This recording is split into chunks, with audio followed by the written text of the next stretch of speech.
everyone. The webinar will begin shortly and will be recorded. Connect with the campaign for grade level reading on social media. On Facebook, like the page Campaign for GLR, and on Twitter, follow the account at Reading by Third. Please use hashtag Learning Tuesdays and tag us to tweet anything you learned from today's webinar, and we'll be sure to retweet. We encourage you to share your questions, reflections, and observations on social media. Once again, we would love to connect. So on Facebook, like the page Campaign for GLR, and on Twitter, follow the account at Reading by Third. The webinar will begin shortly.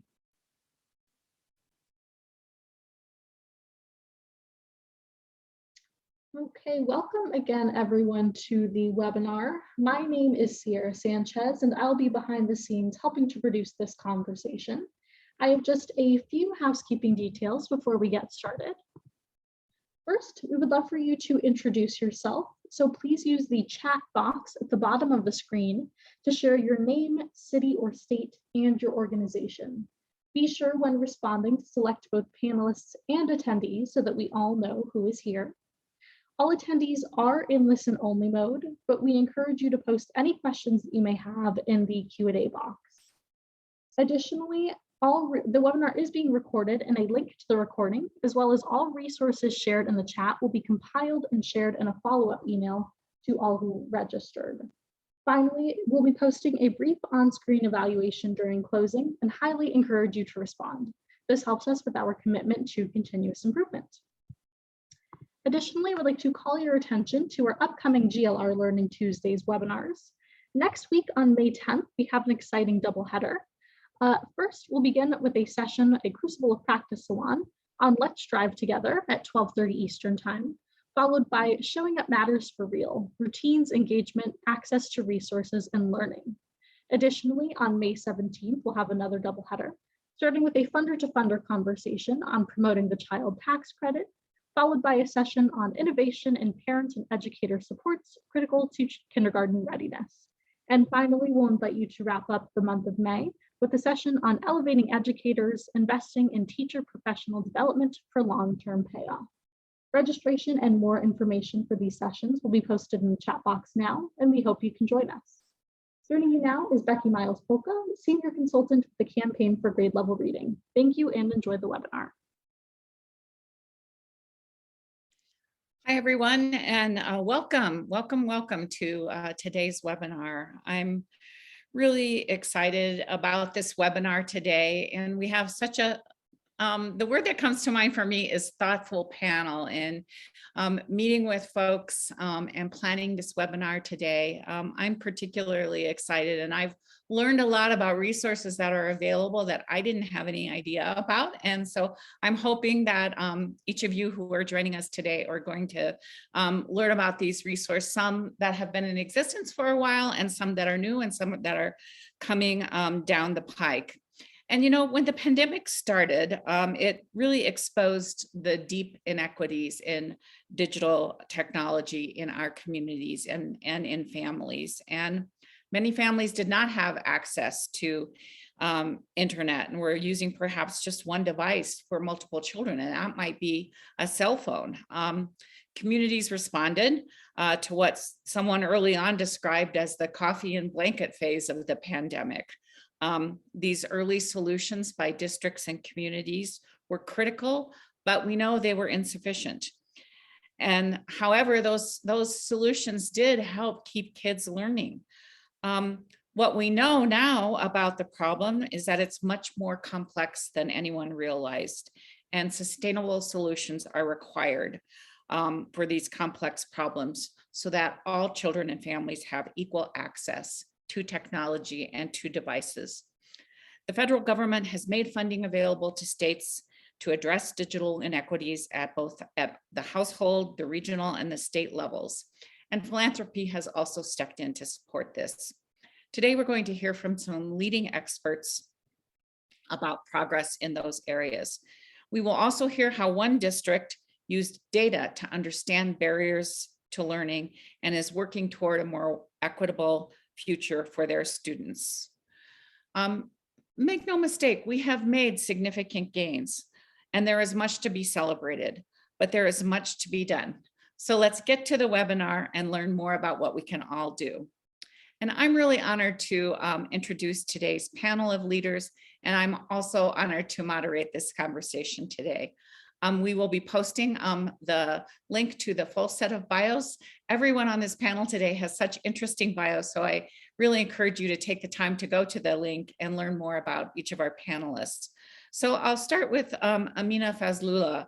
Amina is the Senior Director of Equity Policy in Common Sense's DC office, where she works on a range of issues, including privacy, expanding access to technology, and digital well-being. Prior to joining Common Sense, Amina was a tech policy fellow at Mozilla, where she worked to promote broadband connectivity in underserved communities around the world. Next, Jisoo Song at the U.S. Department of Education's Office of Educational Technology. Jisoo advises policies and leads initiatives to expand access to high-speed broadband, connected devices, and transformative learning opportunities empowered through technology. He also serves as a principal point of contact on interagency collaborations to advance digital equity, including the American Broadband Initiative. And then last but not least, Sean Gross serves as a digital equity program management consultant with Baltimore City Schools. And since April of 2020, Sean has been responsible for ensuring that all students with needs regarding connectivity are fulfilled. And over the past 2 years, Baltimore City Schools has distributed just under 20,000 hotspots, over 50,000 laptops, and provided fixed broadband for 1,100 families. Sean will tell you more about that. And so now it's my pleasure to transition to Amina, and she's going to give us a little framing and context for us. So Amina, I'm going to turn it over to you. Thank you so much. I'm really excited to be here again with this group. So at Common Sense, we've been focusing on the issue of digital equity for families. And what we've learned over the past few years is on the specific issue of the homework gap, that there was definitely an impact on how technology was being used in the classroom and just by teachers, not just inside the classroom, but also when assigning homework. So this was back in 2019. We did some research and we realized that there's this distortion that was occurring, that because students were unconnected at home, that teachers were starting to avoid assigning homework or assignments that would require technology at home, even when there was connectivity in the school. During the pandemic, we decided we would have to dig into some of the specifics on the homework gap, and nobody had really written about the sort of like hard specifics. What do you actually need to have to be able to address connectivity issues for students? What do you need to have to make sure there are appropriate devices in hands that meet curriculum needs? And how many kids are in this persistent homework gap? Because as we understood it, the homework gap would follow kids, the digital divide would follow kids throughout their career.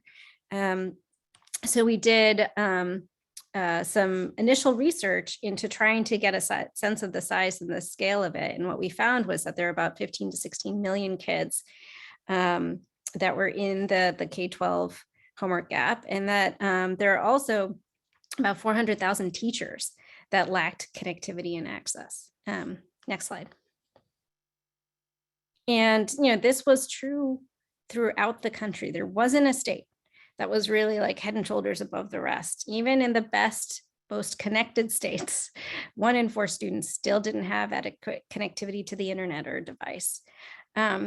This was especially concerning considering the very quick shift to remote learning, but then it also demonstrated for long-term issues that, the homework gap would be a persistent issue even beyond, the pandemic, if we didn't come up with long-term supports to address this issue. Next slide. We also found not surprisingly, that there were disproportionate impacts on vulnerable communities, rural communities, tribal communities, Black, Latinx, Native American households, that we were finding the differences in terms of access and connectivity access and device access. In some ways, were not actually that different between urban and suburban areas. And yes, there was a larger gap with lots of rural and tribal lands, but then what was surprising to us, that even in areas where there was a presumption that there would be robust access or connectivity support, that there actually wasn't. And so again, it just hammered home that this was an issue that cut across geography and states and in lots of different ways. Next slide. We also tried to do some economic analysis to understand what it would mean if we didn't address the digital divide and the homework gap. And what we found was that, conservatively, there would be $22 to $33 billion in lost annual GDP. And there are the whole host of costs that also follow that number in terms of additional public costs that we didn't even incorporate. But certainly it made a difference to policymakers early in the pandemic, when they sort of understood that not only was there a short-term issue related to the pandemic of leaving these kids in the digital divide in terms of learning loss, but that learning loss, if left unchecked, and if you don't have continuing support, could become more problematic over time if we don't have these additional digital supports in place. Next slide. And again, this slide is what we dug into, was trying to understand, was the problem more connectivity? Could it be solved through some combination of infrastructure support? Or was it about cost support to afford connectivity, or is it a combination of both? So if you look at these two slides, you'll see that, there was certainly issues around adequate connections. But if you flip to the next slide, you'll see there are also issues in states that traditionally have adequate connectivity, but still had high proportion of students without connectivity. So what did that mean to us? That meant that connectivity was an issue that would cut across cost as well as availability. And so any solution going forward would need to have to address both of those issues. Next slide. We also wanted to make sure policymakers built any policy solutions so that they would actually meet current needs. So we tried to identify what those current needs were. And our estimates were that you needed at least 210 Mbps within the household to be able to have multiple hours of two-way video and have multiple users have undisrupted experiences, which are really critical when you're talking about doing any kind of distance curriculum or distance support, educational support with a young child. Next slide. And so, what we realized is that there was a lot of enthusiasm and a lot of support to address these issues. And we were really successful over the past few years. I think last time I spoke with this group, we were hopeful that taking all this data and advocating at the federal level, we might be able to get some support to address connectivity issues for students. Well, we were successful. We were able to get the Emergency Connectivity Fund, over $7 billion in support. Those dollars have already started going out the door. But there's also, if you see the federal funding guide, I don't know if we're able to click on that right now, but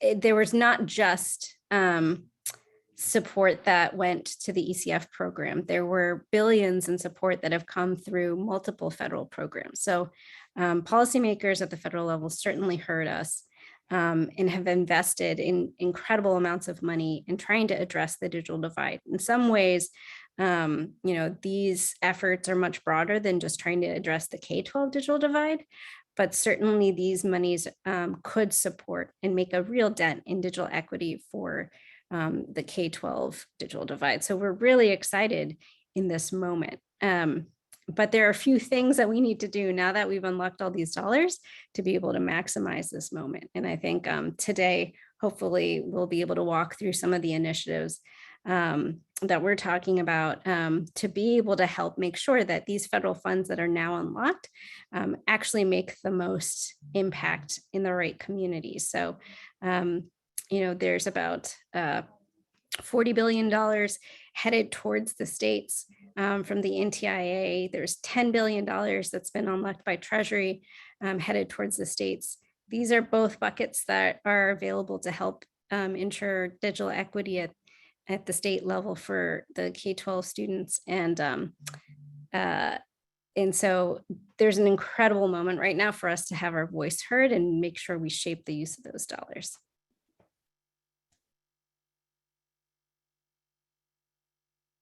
GC?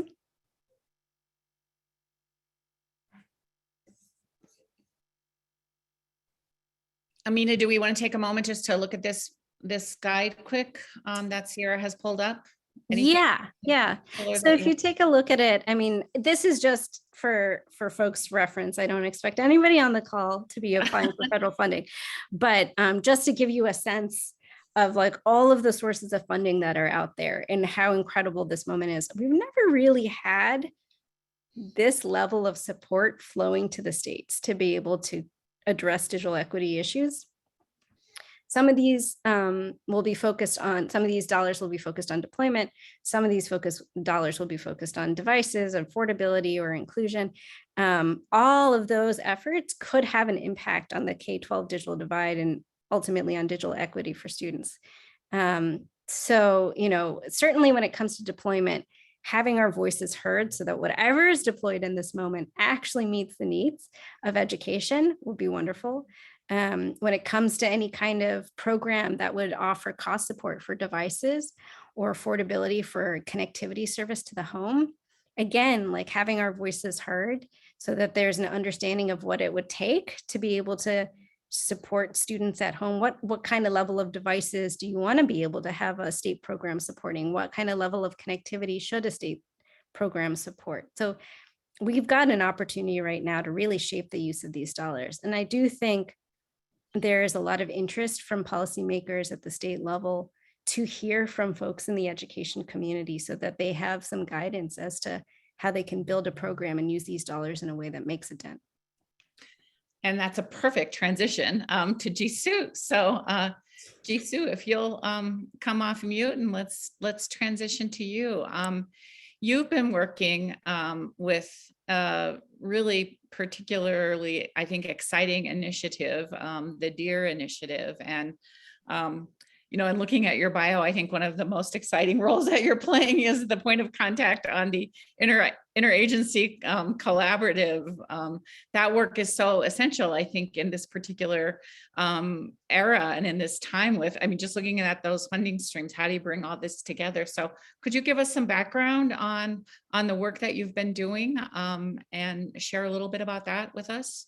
Yeah, and the point about the interagency collaboration, I can talk more about what we're doing through that network in just a bit as well. But as mentioned in the intro, I just want to briefly, describe what I do. Jisoo Song, broadband advisor here at the Office of EdTech, where my role is to, collaborate with agencies across federal government to make sure that we're maximizing the impact of programs and policies around broadband access.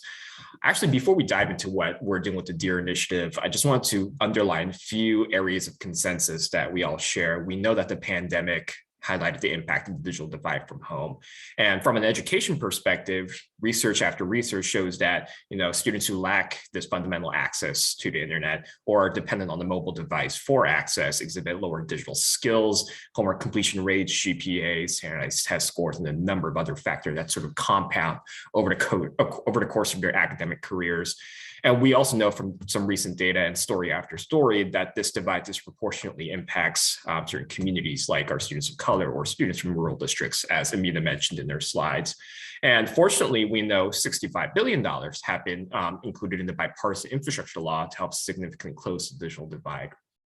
And here at the Office of EdTech, when we think about broadband access and digital equity, we categorize it into 3 different perspectives, and Amina talked a little bit about those 3 different perspectives as well. First is availability, right? Is the physical infrastructure in place to allow for sufficient coverage to high-speed reliable services? And we have our colleagues over at NTIA under the Department of Commerce who will be distributing some funding to provide this access to this physical infrastructure. Then there's affordability. Can learners, families, pay for the total cost of maintaining that high-speed reliable connectivity? And we have the Affordable Connectivity Program from the FCC that's helping qualifying households pay for their monthly connectivity bills. The third piece of the puzzle that hasn't been well defined is the issue of adoption. And this is the issue that the Office of Ed Tech is exploring a lot more. Do learners, families, caregivers have the information, the support, the skills to obtain this regular, adequate access to high-speed, reliable services, and also the technology tools for learning? When we've deployed, the availability and affordability solutions, we can't, say mission accomplished after that. We have to make sure that we're solving for the human barriers that often inhibit adoption by our end users. Whether we're talking about broadband or some other technology tool, any technology innovation that doesn't account for this variable doesn't have a chance for success at scale. And we know this from the pandemic, right? Also, a recent Brookings study that we've had a chance to read showed that the inclusive adoption of broadband was a better predictor of economic growth in a given region than simply the availability of broadband. So as states begin planning their investments using dollars from the bipartisan infrastructure law, for example, through the development of their state digital equity plans, it'll be really important to consider these adoption barriers. So the million-dollar question is, what are these human level adoption barriers, right? So over the course of the last several months, we've had a chance to talk with various organizations, groups, educators, learners, families, and parents through our digital equity initiative. And this is a snapshot of what they've told us. The first gap is communication. And this is, sort of underrated as a gap, in my personal opinion. How will leaders strategically increase public awareness and understanding of both new and existing digital inclusion programs and resources? Second is program clarity. How will states help learners, families, and caregivers navigate some of the complexities that might exist in accessing or signing up for those resources? Public trust is another gap. How will they partner with communities to co-create some of these digital inclusion programs and resources to generate that trust and generate that buy-in from the public? And then the fourth piece is capacity. How will states build a necessary capacity like digital literacy or the technical support to directly empower our stakeholders in fully taking advantage of the connectivity? So with all of these insights in mind, this is why we've launched our Digital Equity Initiative, or the Digital Equity Education Roundtables. Short form is DEAR, to inform leaders about these adoption-related challenges that learners and families currently furthest from digital opportunities face.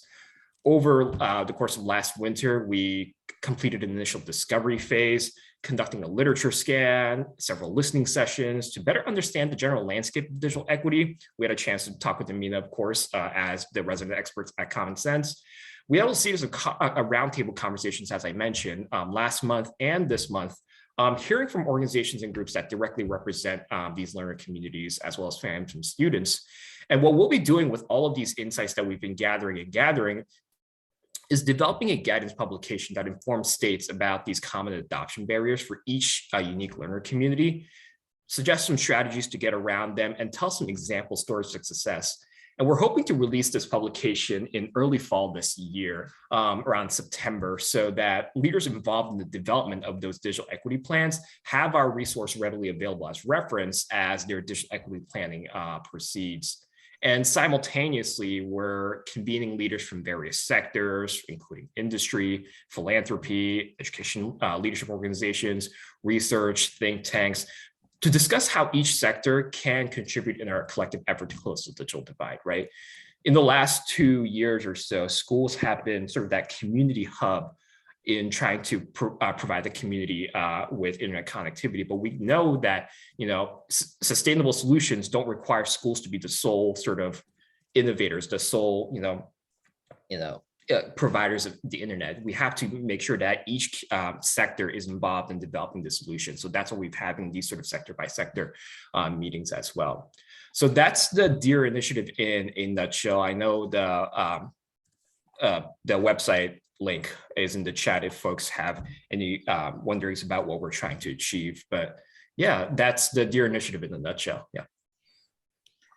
So given that, what do you think some of the key takeaways are, and how should our community leads, when we talked a little bit about this, our audience, in our audience are a lot of the local leads who staff and support the local coalitions for the campaigns for grade level reading, as well as our state leads.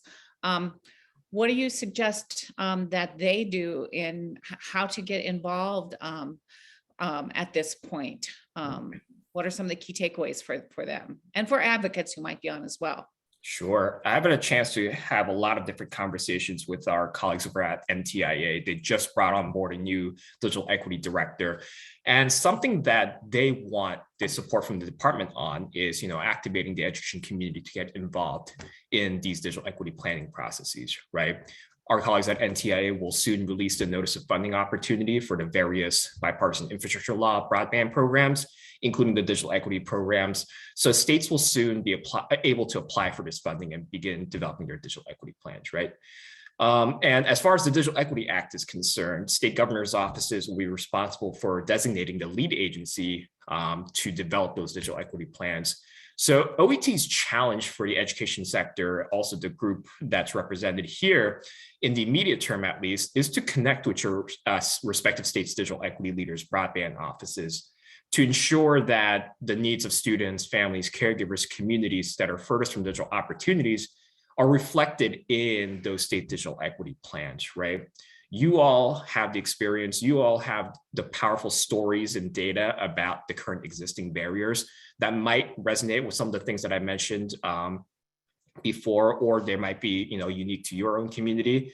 And you also have information and data about the impact of recent digital inclusion initiatives or different efforts that would be critical to support as we develop a comprehensive equitable plan. So making sure that you're connecting with your state's digital equity office, your state's broadband office, your state's governor's office, whatever, the exact term your state uses, it'd be important to connect with them to make sure that the education related needs, the learners' needs, their families' needs are reflected in these digital equity plans. If you go to the Broadband USA website, that's maintained by our colleagues at NTIA, you can find out who's involved at your state in leading that broadband effort. They have a network called the State Broadband Leadership Network, or the SBLN. So you can find out about who would be the right points of contact. We want to make sure that education becomes a key piece in this.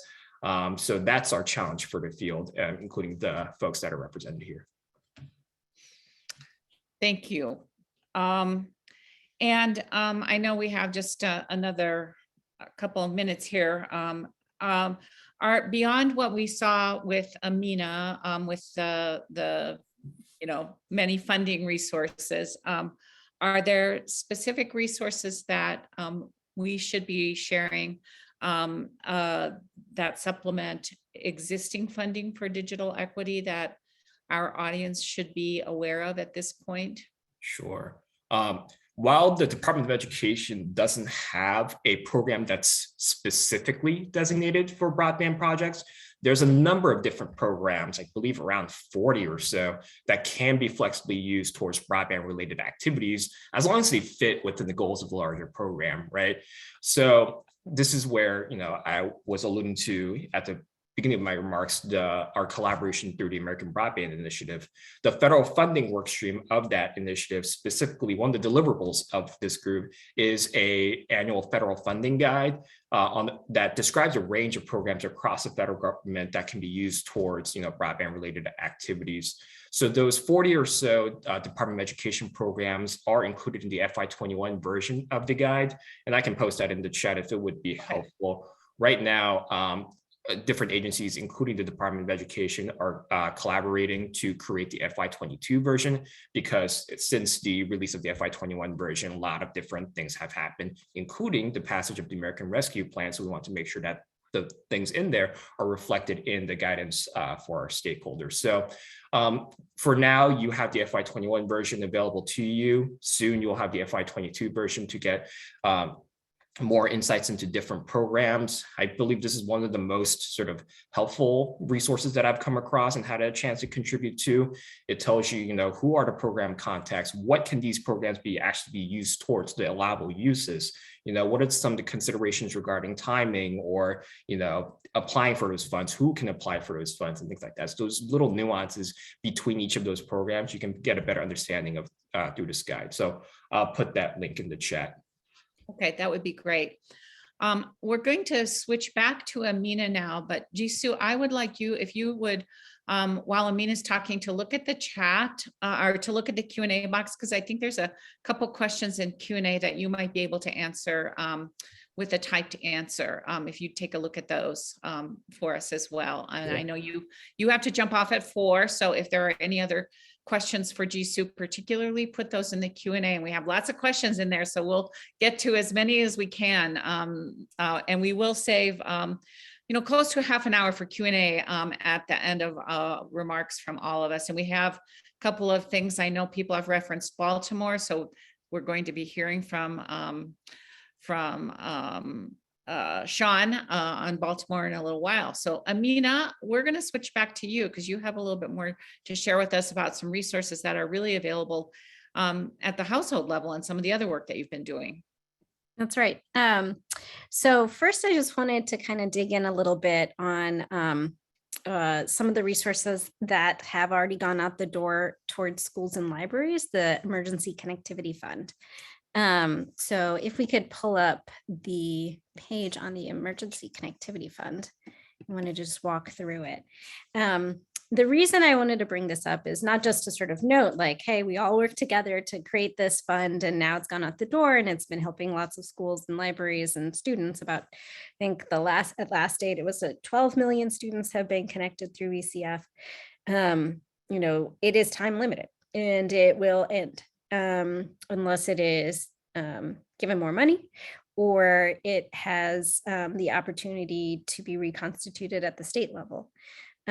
So at Common Sense, we developed a map page that tracks all of the Emergency Connectivity Fund dollars to date, although we will have to update it a little bit more frequently, but that have already gone out the door to date. So you can see across the country all of the different areas that have received funding. Every state has received some form of funding and how many students have been connected and what they've been able to get. The reason we think this is an important document for all of you to look at, or a page for all of you to look at, is there is an opportunity to participate, to tell your story. So there is a link at the bottom of that page to share your story, and it'll be really important to capture that because we do have still an opportunity at the federal level to potentially extend the Emergency Connectivity Fund and potentially create, that's our state guide. Here I can drop it in the chat.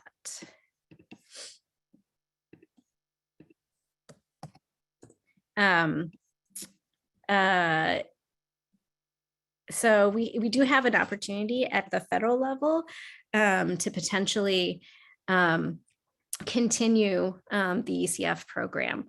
But to do that, I think we'll have to make the case that the ECF program is important, and that having funds for schools and libraries to support student connectivity is important. It's important to keep it going, and that it has an impact on the long-term strategy of how schools approach the use of digital tools and digital curriculum. So being able to tell those stories, why you need to continue having access to these resources, why it's important for your students to stay connected at home and to have access to devices, I think that's going to be really, really critical in potentially getting additional federal funding. The pathways are somewhat limited. There is a sliver of hope that there may be additional funding coming through a Build Back Better initiative. There is an opportunity to set aside funding through the use of the creation of a foundation that would be developed based on proceeds from federal spectrum auctions. And that would be sort of a semi-permanent pot of money that would be unrelated to appropriations. Sorry for getting into the weeds on all of that, but short, like the short story is essentially there's still an opportunity at the federal level, and your stories will make a big difference, as it did in securing these funds in the first place. But then going forward, there is an opportunity, as we've just been talking about, where the states are going to be receiving billions of dollars in funding. And so every state has the opportunity now to continue the ECF program at the state level, and not just continue it, but to make it even better. We've gotten feedback over the past year about how schools and libraries have appreciated the program, but there are definitely ways to make it better and more useful for both schools and libraries and for students, frankly. Some of the ideas are that, there should be support for doing digital needs assessments so that, schools are better positioned to understand all the sort of details of, how their students are engaging with connectivity and technology, what type of access they have to different providers, different options, different levels of service, familiarity with technology usage in the home, not just for the student, but also for caregivers in the household. So there's a whole host of data gathering that schools have been doing, but getting additional support to continue to do it and to do it well is something that these federal dollars could be used for. As well as merely extending the student connectivity program. So making sure that there's a continuing dollars for connectivity to the home of students, as well as devices in hand for students. There's also an opportunity now with money going to the states for there to be administrative support. We haven't had that thus far. So making sure that there's administrative support that's coupled with these efforts to make sure that schools can hire on the right IT staff or tech directors.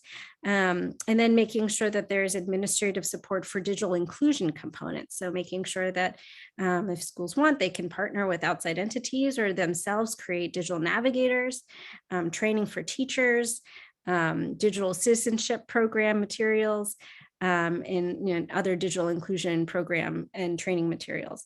So there's a whole host of items that could be either extended or added to make a student connectivity program at the state level be even better.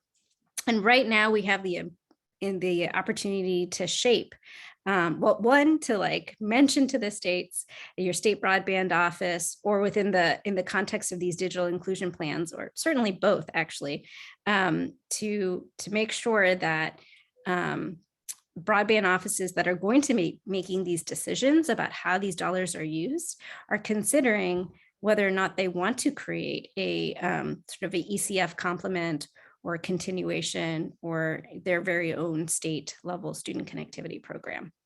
The advantage of this is that these are broadband dollars and it won't impact education budgets. And so for the first time ever, we've got, this incredible pool of funding and I think an understanding of the value of broadband on education. And it would be like an incredible compliment if we were able to access these funds at the state level to support the K-12 digital divide. If we go to the next, to the ACP program, the Affordable Connectivity Program page. We've also developed resources around the Affordable Connectivity Program. That is a program that has now been created to be long-term. It used to be known as the Emergency Broadband Benefit. Now it is a long-term program that offers $30 a month to low-income households for broadband service to the home. There's also a $100 benefit for devices, and the $30 a month is actually bumped to $75 a month for households on tribal lands. Like I said, this is a long-term program, and it is available to any eligible household. So not just for students, not just for families, but any eligible household. And this is an incredible program and an incredible opportunity because we've never, ever had a long-term program to provide broadband support ever before. And we're in this exciting moment where we do have the money secured. We have about $14 million secured for this program through the infrastructure package that just passed. But you never know what's going to happen to that money. And if we aren't able to demonstrate that there's great uptake of this program, there's a possibility that some of those dollars could get clawed back, which would be just a huge loss. So we've got the opportunity right now to make sure that we get the word out about this program that households can access right now. Also, we are working, advocates are working, and the federal government is working closely with providers that are going to be participating in the program to make sure that the options that are available to families that do sign up for the ACP or households that do sign up for the ACP have service options available to them that are going to be incredibly robust. So making sure that, you use your $30 benefit and you get something really valuable for it. A level of internet service to the home that allows you to do distance learning or telemedicine or any other kind of robust remote work or remote resource. I'm going to just stop there because I think there may be questions about the ACP in particular, but then also questions about sort of the strategy at the state level for ECF.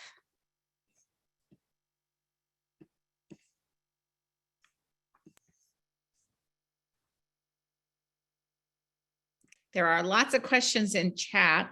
Okay. I want to make sure that we have time for Sean, and then we'll have a full half hour for Q&A, and we can get back to these questions.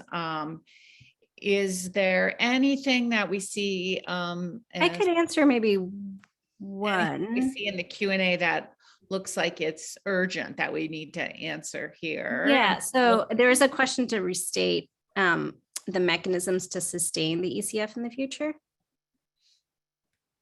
Yeah, go ahead, please. Okay, and so at the federal level, there's sort of two tracks. One is this very small sliver of an opportunity of Build Back Better, which is still kind of kicking around. And so there is every effort to highlight the value of the ECF program. That's why it's so important to get your stories into that ECF map. And especially in the state of West Virginia. And then also making sure that they understand the long-term impact of having connectivity supports for students, so that it's not just, what we'd love is to be able to actually strip the emergency language out and have this be a student connectivity program, just period. So I think that is under consideration. Depending on the mechanism for Build Back Better, we may not be able to get all of those things. It may just be what's called a simple plus up, just additional funding. The other mechanism is through creating a foundation using spectrum proceeds. So the federal government holds spectrum or the airwaves in trust for the public good. And when those airwaves are sort of leased out, or auctioned off, there's proceeds that come back to the general treasury. There is history of some of those monies being used for other projects related to the public good. So the Airways for Equity Coalition, which Common Sense is a part of, is asking to set aside a digital equity foundation using some of the proceeds from those spectrum auctions.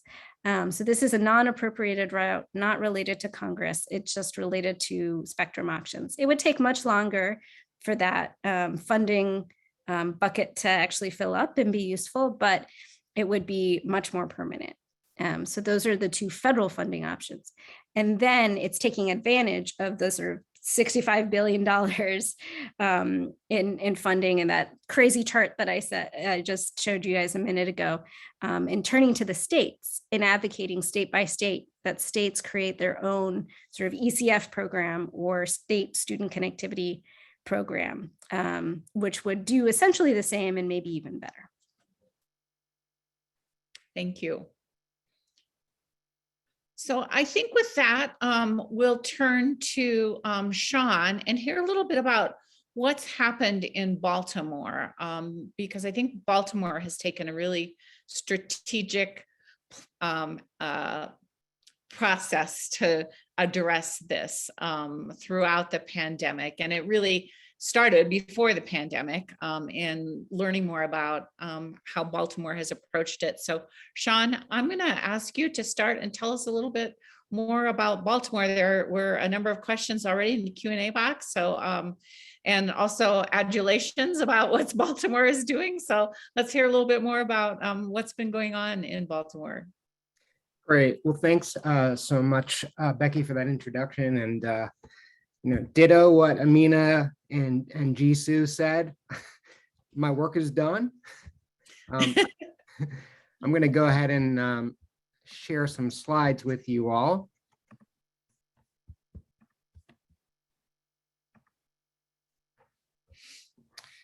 So I wanted to just start off by helping people understand the way Baltimore City Schools looks at digital equity. We look at digital equity as a fundamental right, and that it's critical for learning for all students and their families. So we've gone from the start of the pandemic all the way through to where we are currently, with ensuring that the identification and the fulfillment of needs are timely. These are our numbers real quickly. As far as Baltimore City is concerned, we have a total enrollment of 77,000 and 155 schools. As I just alluded to, the identification of needs, that really was one of the key challenges for us at the start of the pandemic.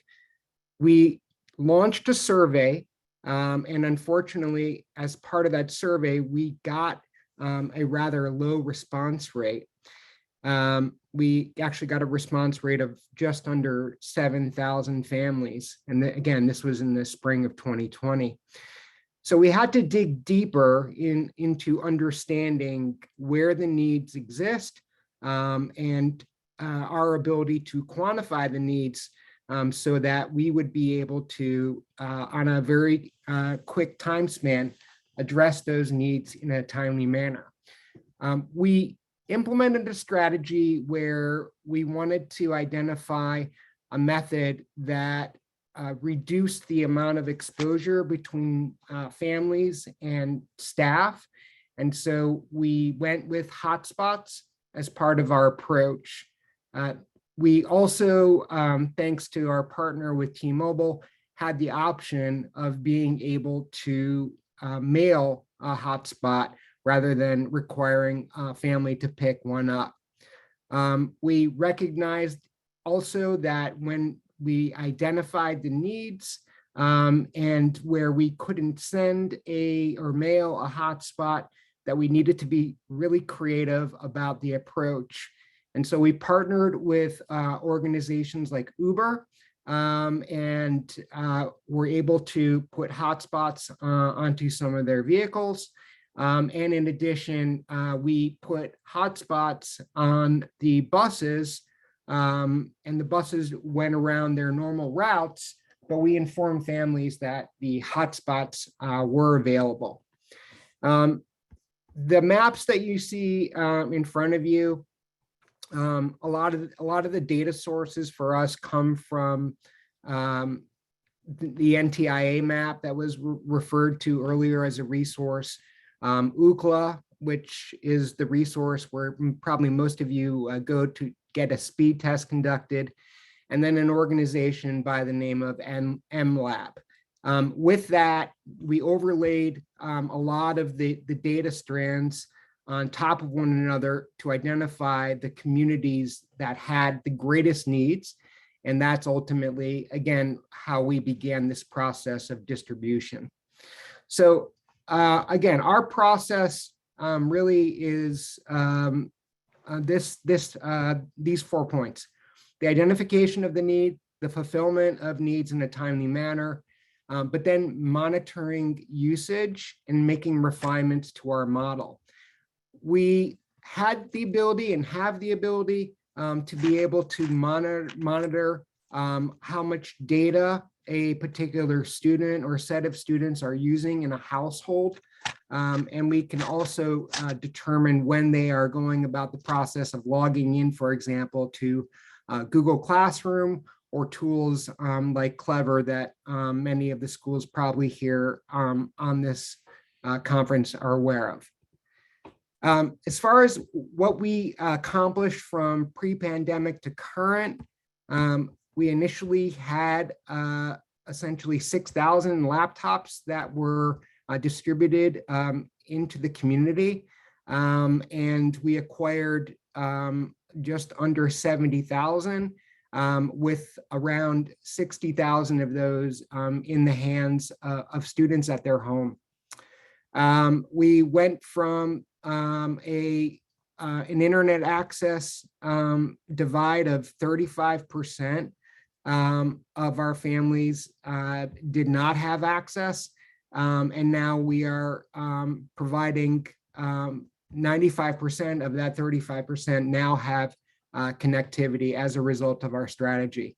I should also point out the fact that not only did we provide a solution using hotspots, but we also partnered with Comcast to offer a fixed broadband solution when a hotspot was just something that could not be taken advantage of.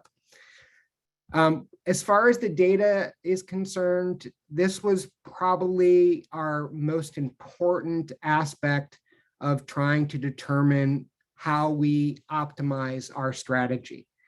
So we were able to push out other surveys, understand where the solution was working and where it was not. We built support lines in place, and those support lines became a direct avenue to speak with families so that they could articulate to us why it was they were having difficulty getting online. We leveraged our community school coordinators, our teachers, our administration, any opportunity that we had to communicate with families, we took advantage of it, and we tried to create a place for us to be able to look at all of that data. As I already mentioned in the previous slide, we also took advantage of monitoring, again, the utilization levels. And we knew that there was something going on because it wasn't just about putting the hotspots into the hands of students and their families. And it wasn't just about connecting a family to Comcast so that they could have a solution. What we quickly recognized that despite, as I've said here on the slide, despite having deployed thousands of hotspots, each month, many of them are underutilized. And as a result, when we started collecting that feedback, parents and guardians told us that the primary reason for not getting online was because they didn't know how. And so there is this automatic assumption that students and their parents and guardians will know, for example, how to use a hotspot or how to connect to a router in the home. And I could tell you that that is just not the case. It's not true. Students are really amazing as far as utilization of social networks like Snapchat. But when it comes to the use of a laptop for learning, or when it comes to understanding some of the elements which we may think is so easy to get connected, many families struggled. And so we needed to put in place a mechanism so that families could get the support they needed in order to get connected, and the supports that students needed to understand how to leverage their laptops for learning. One of the things I know that the previous speakers have certainly talked about is the sustainability associated with our efforts. So we are funded utilizing the Emergency Connectivity Fund. We are promoting the Affordable Connectivity Program as well. But what we need to take into consideration is there is a possibility that these funding streams are going to go away. And so ultimately, our job really is to make the whole concept of digital equity and digital equity program go away through neighborhood revitalization efforts, through helping families and individuals rise up. And again, our goal is to eliminate the need as far as a digital equity program is concerned. And so this slide really talks about how we can incentivize families to understand about making learning about getting online through personally relevant examples, so that they understand that they can obtain access to core services like housing, healthcare, education, and understanding that they can take advantage of programs, entrepreneurship and career exploration programs that are available to them. And so again, our goal is, not only to provide the assistance for students to rise up, but also that of families in our community. One of the tools that we are beginning to take advantage of are mechanisms so that families can take, for example, career interest surveys, identify career exploration, and then develop a map way as far as career pathways are concerned. This is just another map. It's just a zoom in of the data points that I talked about earlier that we took advantage of. We had to also map a lot of these elements out because we're concerned in particular about the ability for an urban area like Baltimore City to take advantage of some of the infrastructure funding that is available. So as an example, the Capital Projects Fund that provides $10 billion across the states to help support building out of infrastructure, we need to make policymakers both in our state and also at the federal level understand that the benchmarks that were established and that are established regarding connectivity, such as the 100 down metric, that is something that a significant portion of our population just does not have access to or adequate access to today.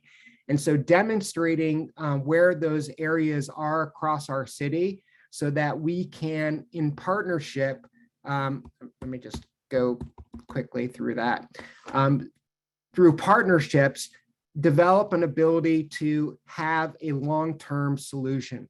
That long-term solution for us right now is partnering with the city of Baltimore, partnering with the largest library system, Pratt, in order to, number one, support the initial evolution of a municipal broadband solution so that families for any period moving forward, regardless of whether or not there may or may not be funding that comes from federal and state resources, have the ability to connect to a municipal broadband solution.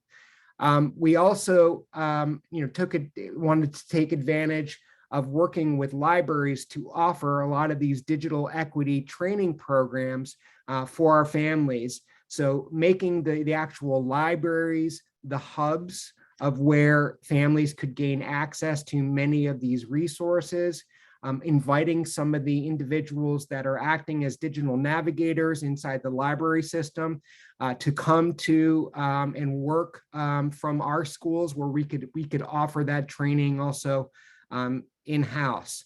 So those are, I know I tried to fly through that, and I know we've got limited time, but it's important, to understand that as I mentioned in speaking to Becky yesterday, that we understand that we temporarily extinguish what I call the fire in terms of providing access to our community, but ultimately we have to be able to address this on a long-term basis, and we have to address it on a long-term basis, knowing that there just may not be funding sources available by the federal government.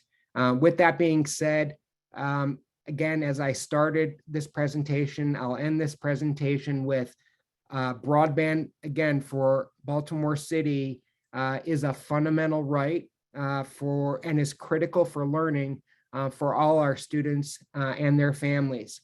I want to also quickly make a shameless plug. I'm working on a project to help support Ukrainian refugees, where we're working with school districts and other partners. The website is globaldigitalaid.org if you wanted to take a look at that. And with that, I yield my time back to Becky. Thank you, Sean. And we can pop your nonprofit in. And Jisoo, if you can just pop back on quick so we can say goodbye to you. You have to head to another meeting at 4. Thank you so much for your time and your posting in how we can get a hold of you and folks at the Office of Ed Tech. So thank you for being on today. We really appreciate it. Thank you so much for having me. Great. And we will now shift to Q&A. There's lots of questions in the Q&A box. So let's see what's there. And one of the questions that was posted a couple times, Sean, was, have you seen any impact on third grade reading, given that you jumped on and really were able to get a lot of families connected right away? Have you seen any impact on that? So as far as some of the indicators from a student achievement perspective, those are absolutely data points that are coming in actually now. A lot of the state testing is happening actually this week, previous weeks. But I will say that during the height of the pandemic, some of the indicators for us were just not moving in the direction that we had certainly hoped. And that, again, was one of our calls to action to ensure that if there was a divide that exists between a student being able to gain access to these critical resources, that they be provided with that. I would say check back with us in about 2 weeks, where we will be able to share a lot of that data. And we're confident that the impact will be positive. Good. We'll be anxious to hear about that. And I think, Sean, you talked about, and Amina, we'd be interested to hear from you too.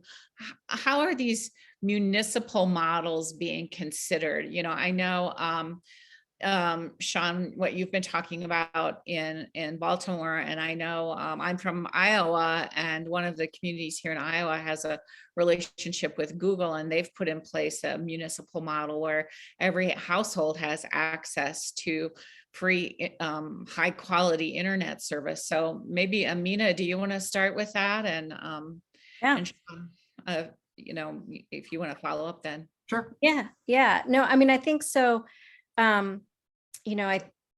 It's hard to keep saying this, but it's like unprecedented this moment.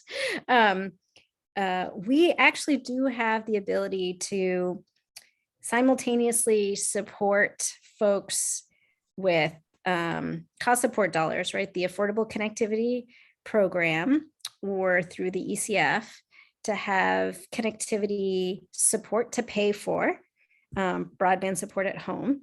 if you already have access to, a good broadband service, a robust enough broadband service, but you can't afford it, there's the ACP that could help you. Or you could have someone else like the school or a library potentially help pay for connectivity if you're a student. So it's a more limited program focused on students, but there are these two that are sort of focused on cost support. But of course, all of that relies on the fact that you're in a community that already has some level of robust connectivity. The federal dollars contemplate this. And so there is infrastructure dollars that have now gone out the door through the Treasury, through NTIA are probably the two biggest buckets, but I'm not doing it service. There's also money that's going through ag, and there's money that's coming through a lot of different services. And you saw that huge spreadsheet that we have put together. Those contemplate infrastructure as well as cost support, as well as digital inclusion support, right? Like, so programming, training for digital citizenship or digital inclusion training or just tech training, right? So there's a whole host of different supports because the dollars contemplate that there may be communities where you're going to need to actually deploy infrastructure. Now, those dollars contemplate community broadband. So if you live in a state that does not have a law that prevents community broadband networks from being created, then those dollars could be used in that way. I'll caveat that just because you live in a state where you could use it that way doesn't mean the broadband office will use it that way. And that's why Sean's point that like everybody really get active and make the case that you have an opinion on making sure you use community broadband networks, or that you think through a long-term strategy of using these like incredible dollars that are coming through that we'll never get again in a way that'll have a long-term impact on your community. I think that's the moment we've got in front of us. So certainly, yes, there are these not short-term, but there are cost support focused options that are on the table, but simultaneously there's infrastructure money that's going out the door that contemplates these inserting more competition into the community, lowering costs, bringing in new entrants, et cetera. Yeah, and if I could add on to that point, related to again a municipal broadband network, I see some of the comments in the chat. Citywide access does not mean it is affordable. The models that the city of Baltimore is contemplating will provide access to families at no cost when there is a need that's demonstrated. The other point that I do want to make that Amina just touched upon, and that is we're concerned about some of the language that Treasury has put out related to the Capital Projects Fund. And that's because the CPF program may be the largest pot of funding that we'll be able to go after just behind the BEAD program. We need to make that case again to Treasury and all other districts, urban districts where these needs exist, also need to make the case as far as the families in your community are underserved. And the metric, again, that Treasury put in place of 100 down, I mean, that is just not a realistic type of speed that all of our families across the district have access to. One of the other things also that I did want to point out is, yes, somebody made the point of hotspots are not high-speed internet. I would say that if you consider, a speed of 100 or 200 or 300 or 400, 500 kilobits, those are the types of connection speeds that the broadband providers can achieve with a 4G solution. Now, Pratt is our library system is going to be deploying 5G hotspots And those hotspots provide even a greater amount of connectivity speed for families. I will say though, the optimal solution is absolutely fiber. Fiber to the home is always going to be the solution that provides the best possible solution. It is the most costly of all the models that are out there. And so we need to be creative with the money that is available. And so part of a municipal broadband solution may not be a fiber to the home, but it may include something like a private LTE model. And that's essentially where the municipality owns the infrastructure to provide a wireless solution to the community. Yeah, and I did want to say that, like, again, the way much of the federal funding is written does require, I think there's some really good points about low cost. So what's deployed does have, and states are contemplating how to actually do this, but there's a requirement that there is a low cost offering. And already at the state level, they're creating structures to make sure that low cost offering, again, is of a speed that meets benchmarks for things like education and healthcare. So yes, a lot in the past, we've seen a lot of these dollars go out the door and they don't result. So again, I see that question. So no, not low cost equals low speed. The opposite of that is that you're pushing that if you do have a low cost offering, that there is an actual benchmark that meets, your educational needs or your healthcare needs. So I think there is an acknowledgement of the fact that in the past, dollars have gone out the door, and providers have often built networks and made offerings that either have been expensive or not high quality. And so it's been a missed opportunity, which is why it's so important, as these federal dollars are going to broadband offices right now, and they're making their decisions, that we all talk about like what we think are the actual metrics that we need to have. What are the speeds that you want that you think are robust enough? And what are the levels of service that you think are robust enough? And any thoughts on like what a low cost offering in terms of like the actual price point should be, or how you would define communities that should have $0 offerings.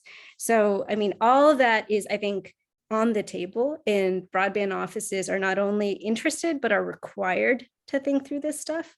And it will be very hard for them to come up with a solution that doesn't meet our needs if we're on record telling them that, it should be robust and it should be low cost or free. So yeah, this is sort of the moment to make sure that we fix those past. Can I also interject one other point, and that is the collection of these metrics. Fresno Unified put together a really great resource to collect speed data, and it is a open source application that can be deployed on Chromebooks or on Windows devices. You can set the parameters in terms of different time of day to determine what the actual speeds are in the community, because we cannot rely solely on the data that's coming from Ookla. We can't rely solely on the data that's coming from NTIA.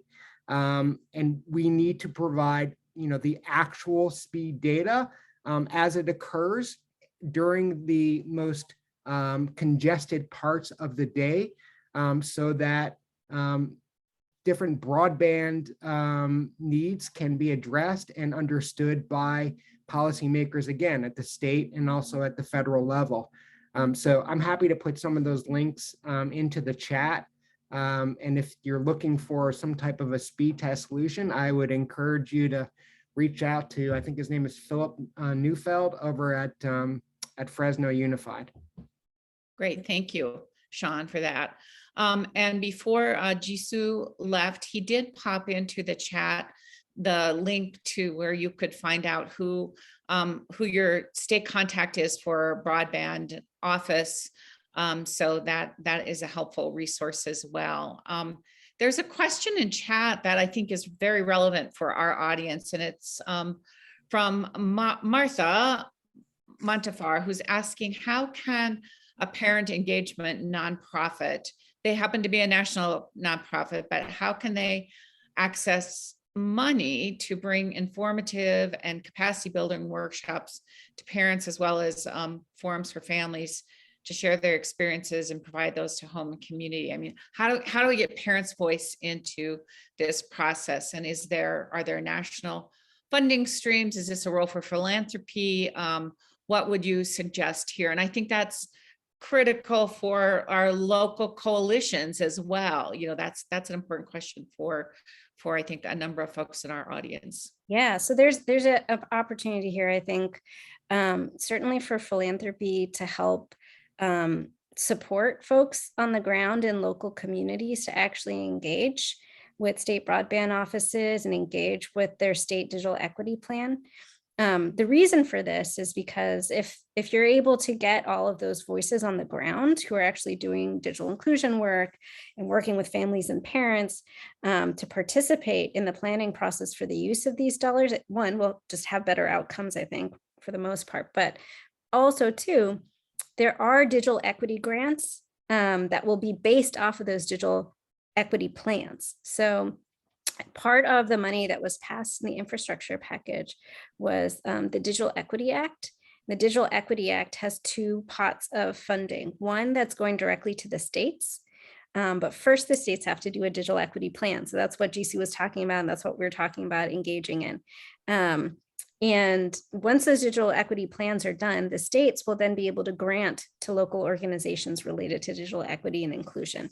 That's an opportunity for funding for actual groups on the ground who are, you know, working to help support parents and using educational technology or digital citizenship. The other pot of money that comes through the Digital Equity Act is actually their federal grants.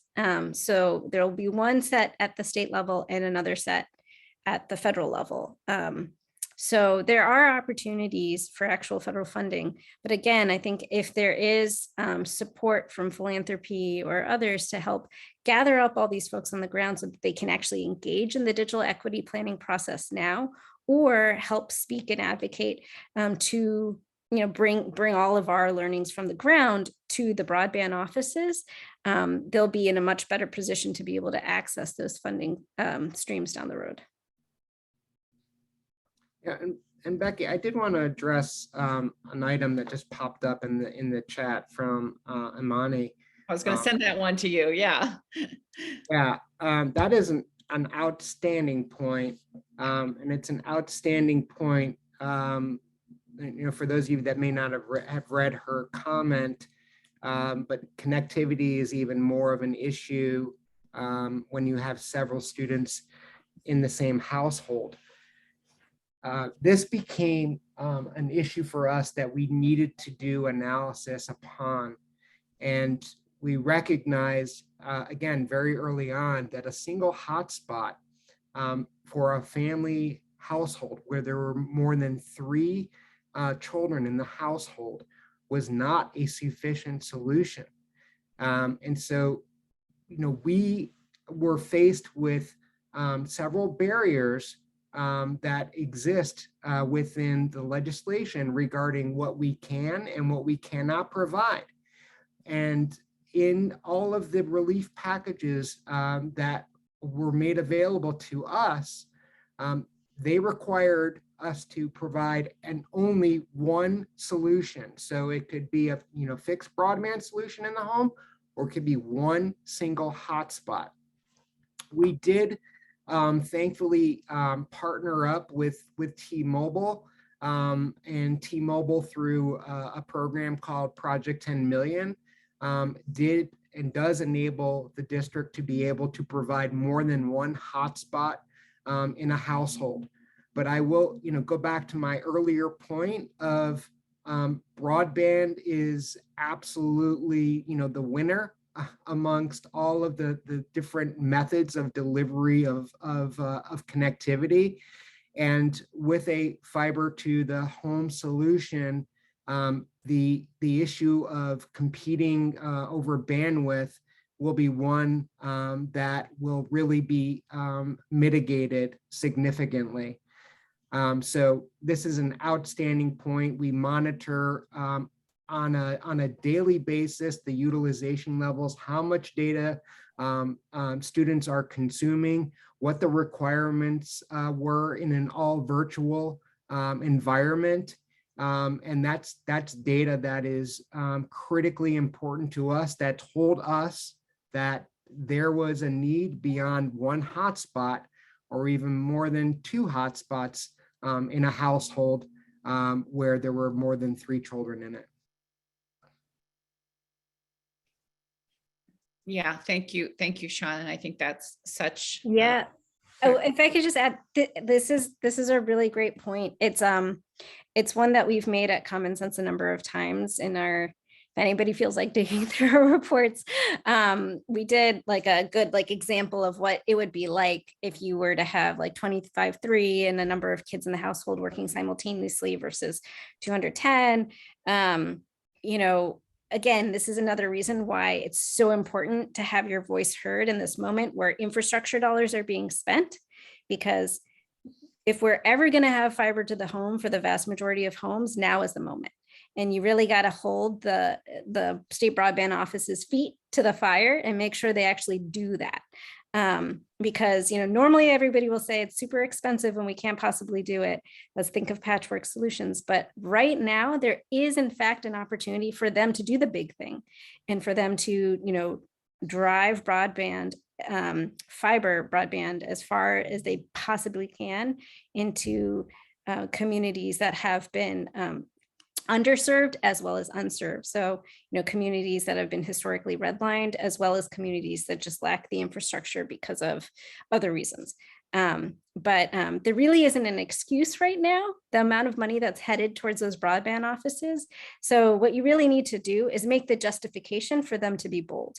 If we can, and I think education is a context that really turns heads in broadband offices. So if we can clearly state that it's really important for students to have fiber to the home, not just for needs right now, but going into the future, the way that schools will be able to plan strategically around digital technology use, just the innovation in education writ large. If you're able to kind of like walk through those reasons, you may actually be able to put your finger on the scale and get broadband offices to think big in terms of how they use those infrastructure dollars.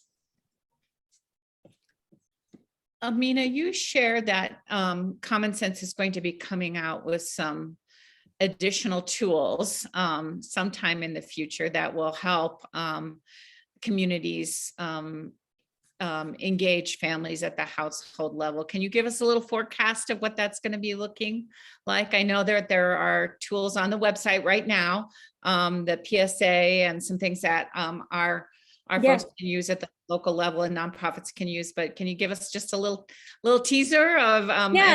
So we are, I mean, this is a separate campaign, but like the Affordable Connectivity program, which is here right now, you know, that is something that we are working to do a high level campaign where we're putting together sort of a media campaign and then connecting with partners on the ground, whether they be schools or community organizations that can actually help hold the hands of folks who are actually eligible for the ACP and help them sign up for the program. We're also building sort of guides so that people understand how to maximize their use of those $30, so that they understand if I have 3 kids in the household and I want to have all of them doing some kind of tutoring or something simultaneously at 5 o'clock when we're all together, then this is the level of service I should be purchasing with my ACP discount. Like I said before, the federal government is working really hard to make sure those ACP offerings are actually robust and would enable that kind of simultaneous usage. So there's a lot of things that are moving at the same time, but we'll have a buying guide. We're hoping to create a teacher toolkit. So there'll be flyers that they can send home to parents. We're also partnering with libraries who have their own digital navigators. So we're looking to kind of do this sort of high-low campaign where we're like blasting out sort of news about the ACP program, but then also working with folks on the ground who can actually help with enrollment and digital inclusion support. Great. Thank you. We'll look forward to getting all that and pushing it out. Jackie, There's- can I yes. just make one Yeah. last point?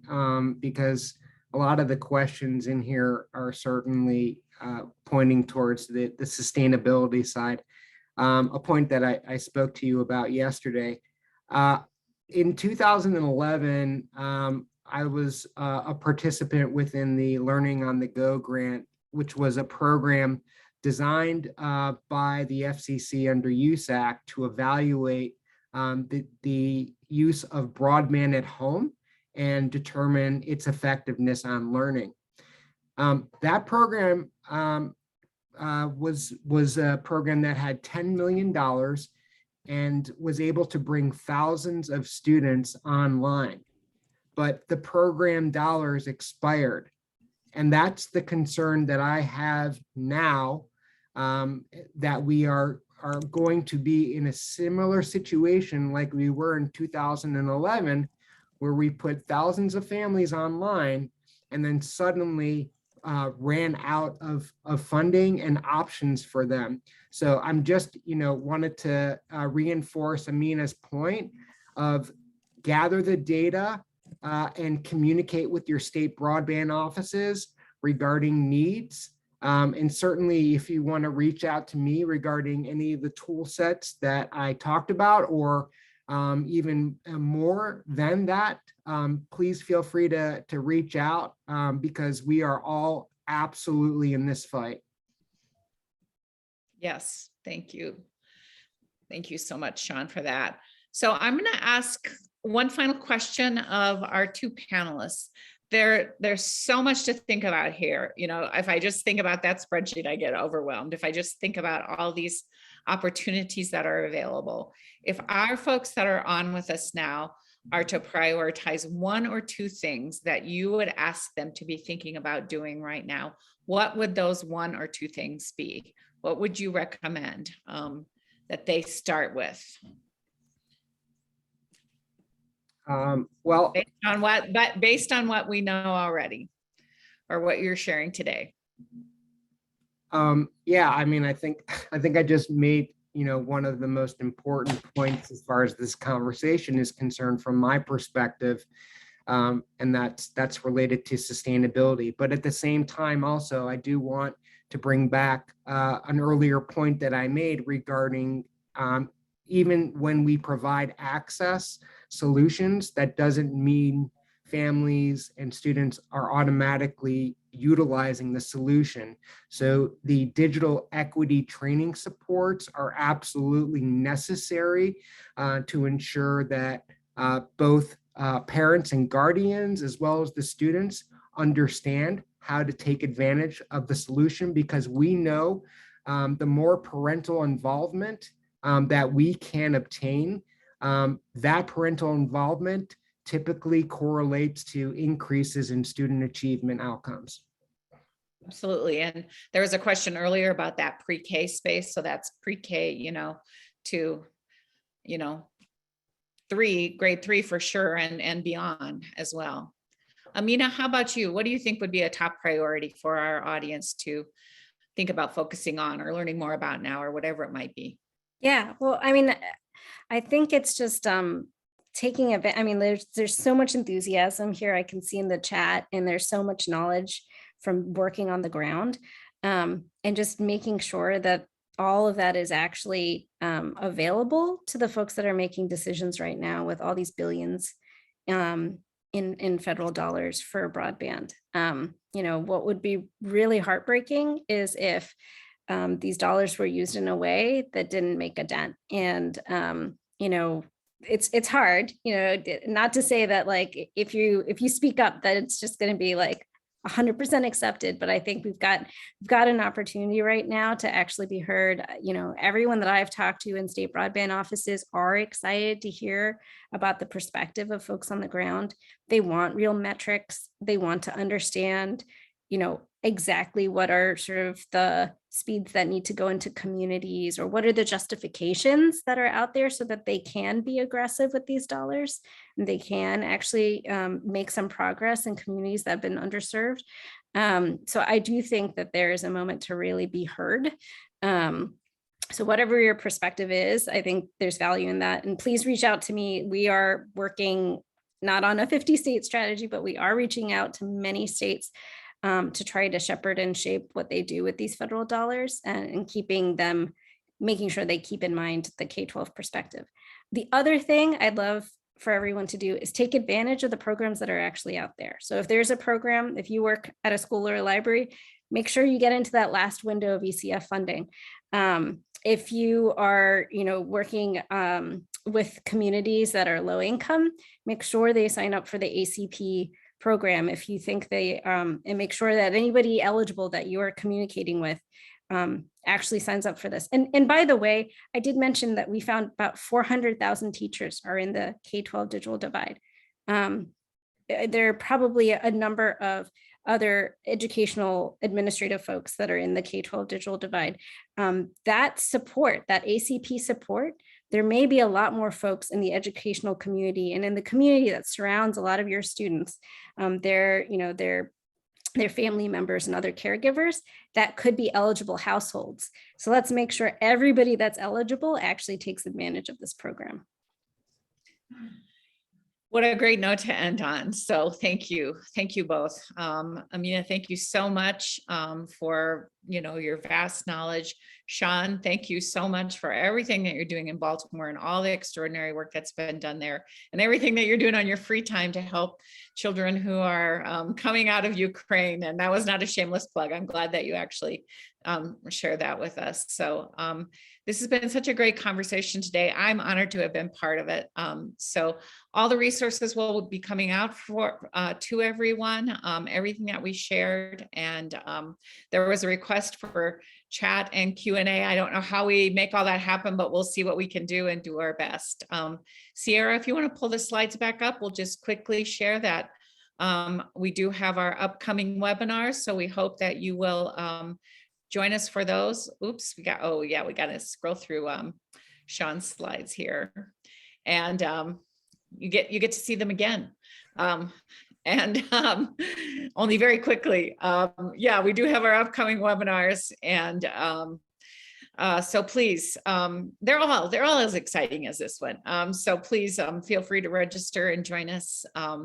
And we'll look forward to seeing you again. And once again, special thanks to Sean and to Amina and to Sierra, who's in the background making all the magic happen. So thank you so much for being here today.